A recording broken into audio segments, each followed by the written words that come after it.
আসসালামু আলাইকুম সুপ্রিয় দর্শক মণ্ডলী।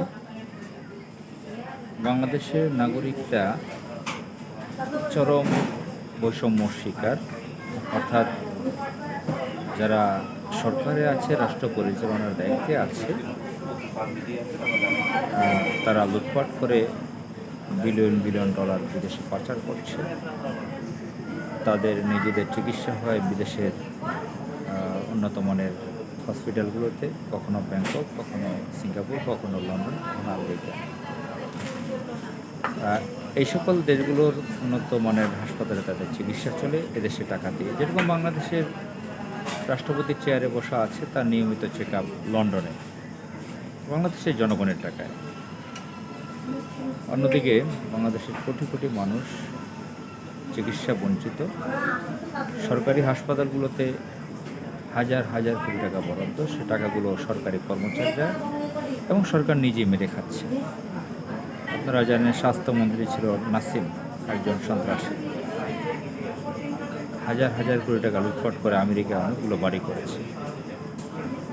এরপরে আর একজন মালিক নামের লোক স্বাস্থ্যমন্ত্রী হয়েছে এবং স্বাস্থ্যর বিভিন্ন ডিপার্টমেন্টগুলোতে, স্বাস্থ্য সচিব বলেন, স্বাস্থ্যের যে বিভিন্ন শাখাগুলো আছে সেখানে যারা ডিরেক্টরগণ আছেন, চেয়ারম্যান আছেন, ডিজিগণ আছেন এবং বিভিন্ন কর্মচারীগণ, স্বাস্থ্য বিভাগের যারা কর্মচারী, কর্মকর্তা এবং মন্ত্রী পরিষদে যারা আছেন স্বাস্থ্যর দায়িত্বে, প্রত্যেকেই যেন ছোটোখাটো মুকেশ আম্বানি, বিল গেটস। তারা এক একজনে শত শত হাজার হাজার কোটি টাকার মালিক। সরকারি হাসপাতালগুলোর মেশিনগুলো সবসময় নষ্ট থাকে, আর বেসরকারি হাসপাতালে মানুষের ভিড়। বর্তমানে আমি একটি বেসরকারি হসপিটালে আছি, এটা একটা ট্রাস্টে, ইবনে সিনা। এখানেও সারা বছর লাখো মানুষের ভিড় থাকে। এই হাসপাতালের যে সেবা সেটা অনেক ভালো।